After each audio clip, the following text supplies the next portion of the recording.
আমি আপনাদের বলি, বিমানবাবু কি সাহেবকে বিমানবাবুকে আমি চিঠি পাঠিয়েছিলাম। বিমানবাবু স্যার আমাকে ফোনে আমার সাথে তিনি যোগাযোগ করেছেন, কথা হয়েছে তার সাথে আমার, এবং এই পুজোর পরেই তিনি বসার জন্য বলেছেন। এক্সাক্ট ডেট না, পুজোর পরেই বসবেন। 21 সালে সংযুক্ত মোর্চা গঠিত হয়েছিল ঠিক, এবং 21 সালে বিধানসভা নির্বাচনের আগে ব্রিগেড প্যারেড ময়দানে মহতী জনসভা হয়েছিল। সেখানে আইএসএফ, নবাগত দল তারাও উপস্থিত ছিলেন। জাতীয় কংগ্রেসের সভাপতি অধীর রঞ্জন চৌধুরী উপস্থিত ছিলেন। বামফ্রন্ট আহত সভায় আমাদের পার্টি সারা দেশে বিজেপির যেভাবে সংবিধানকে ধ্বংস করার চেষ্টা করছে, সংবিধানের মর্মবস্তুকে পাল্টে দেওয়ার চেষ্টা করছে, এবং সাম্প্রদায়িকতা সামনে এনেছে, এবং কর্পোরেট পুঁজি যাতে বৃদ্ধি পায় তার জন্য সরকার নীতি গ্রহণ করেছে। তাই আমাদের সারা দেশে এই বিজেপি আরএসএস এর ধ্বংসাত্মক নীতির বিরুদ্ধে সমস্ত মানুষকে ঐক্যবদ্ধ করা, বামপন্থী শক্তিকে শক্তিশালী করা, আমাদের নিজের পার্টির শক্তিকে বৃদ্ধি করা, এবং গণতান্ত্রিক ধর্মনিরপেক্ষ মানুষ যারা এই সংবিধানকে বাঁচাতে চান, সমস্ত মানুষকে নিয়ে আমরা একটা করার জন্য কর্মসূচি গ্রহণ করেছি। এটা আমাদের পার্টি যে মহাসম্মেলন হয়, পার্টি কংগ্রেস, তার সিদ্ধান্ত। আমরা পশ্চিমবাংলার ক্ষেত্রে আমরা মনে করি বিজেপি এবং তৃণমূলের মধ্যে একটা গোপন বোঝাপড়া আছে, এবং এটা দীর্ঘদিনের বোঝাপড়া। ইদানিং শ্রমিক ভট্টাচার্য, বিজেপির নেতা, বিজেপির রাজ্যের সভাপতি, তিনি বলেছেন অটল বিহারী বাজপেয়ী আদবানি না থাকলে তৃণমূল দলটার তৈরি হতো না। তারাই ছিল লেবার রুমে ধাত্রী হিসাবে কাজ করেছেন তৃণমূলকে তৈরি করার ক্ষেত্রে। যে কথা আমরা দীর্ঘদিন বলে আসছি, বিজেপি নেতারা সেই কথা স্বীকার করছে।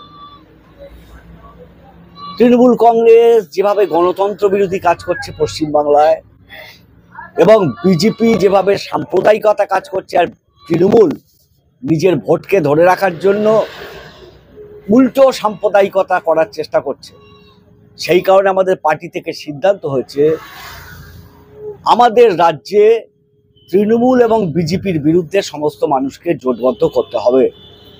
সেই কাজই আমরা করে চলছি। এই জোটবদ্ধতা শুধুমাত্র ভোটের জন্য নয়, এটা হলো আন্দোলনে, মাঠে ময়দানে এবং নির্বাচন।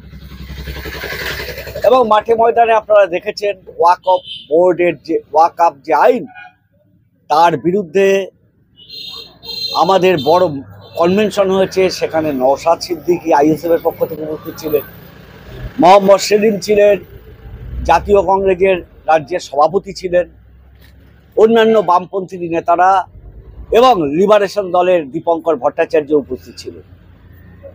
সুতরাং আমাদের একটা প্রয়াস আছে এন্টি কনস্টিটিউশন, আমাদের দেশের যে সাম্প্রদায়িকতাটাকে মোকাবিলা করবার জন্য আমরা একটা প্রয়াস গঠন করেছি। কিন্তু আমরা মনে করি যে তৃণমূল বিজেপিকে মোকাবিলা করার দল নয়, কারণ তৃণমূল চায় কেন্দ্রে বিজেপি থাক, আর বিজেপিও চায় রাজ্যে তৃণমূল থাক। এইভাবেই চলছে। এখন কথাটা হলো যে নির্বাচনী যে ইস্যু, নির্বাচনের সময় আমাদের যে পার্টির লাইন, সারা ভারতবর্ষে বিজেপির বিরুদ্ধে মানুষকে এককাট্টা করতে হবে, আর পশ্চিমবাংলায় বিজেপি তৃণমূল বিরোধী ফ্রন্ট তৈরি করতে হবে। সেই প্রয়াস আমরা নিয়েছি। এবং আপনারা জানেন যে গত লোকসভা নির্বাচনে নওশাদ সিদ্দিকী ডায়মন্ড হারবার দাঁড়াবেন বলেছিলেন, কিন্তু শেষ পর্যন্ত তিনি দাঁড়াননি। কিন্তু তিনি ঘোষণা করে, আমরা সেই সময় বলেছিলাম তাকে নিঃশর্ত সমর্থন করব। সেই সময় আইএসএফ এর উচিত ছিল, নওশাদ সিদ্দিকীর উচিত ছিল ডায়মন্ড হারবারে যখন তিনি বলেছেন প্রতিদ্বন্দ্বিতা করা, এটা জনমানুষে বাম এবং আইএসএফ এর জোটবদ্ধতার ক্ষেত্রে একটু সমস্যা তৈরি হয়েছিল গত লোকসভা নির্বাচনে। এবারে নওশাদ সিদ্দিকী বিমান বসুর কাছে চিঠি লিখেছেন, এটা সংবাদপত্রে দেখেছি আমরা। এখন আমরাও চাই যে মানুষের জোট, তৃণমূল বিজেপির বিরুদ্ধে জোট তৈরি হোক। এখনো সময় আছে, নির্বাচনের সময় আছে, কারণ নির্বাচন হবে আরো 8-9 মাস পর।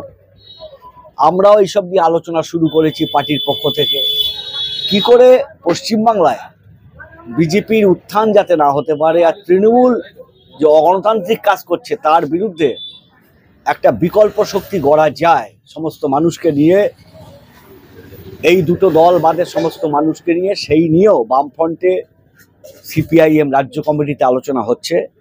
সঠিক সময় যাতে এই দুটো শক্তির বিরুদ্ধে, অপশক্তির বিরুদ্ধে আমরা মানুষের জোট করতে পারি, তার প্রয়াস আপনারা দেখতে পাবেন।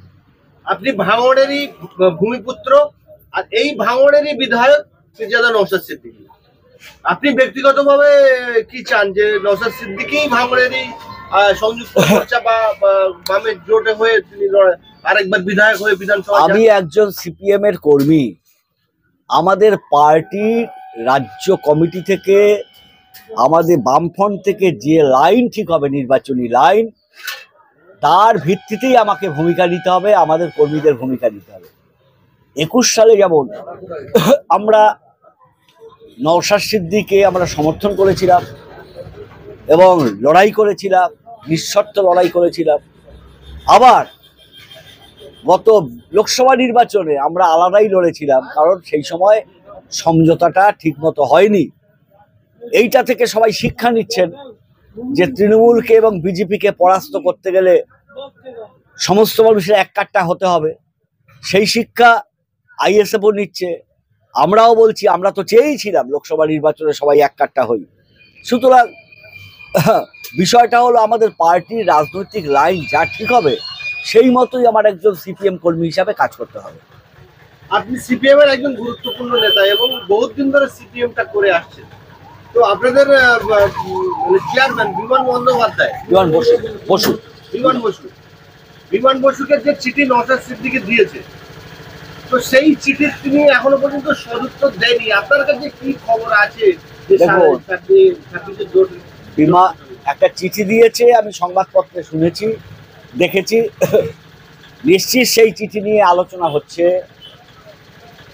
কারণ সিপিএমে যেমন আলোচনা করতে হবে, বামপন্থী দলগুলোকে নিয়ে আলোচনা করতে হবে, প্রদেশ কংগ্রেসকে নিয়ে আলোচনা করতে হবে, অন্যান্য যে অংশ শক্তি আছে তাদের নিয়ে আলোচনা করতে হবে।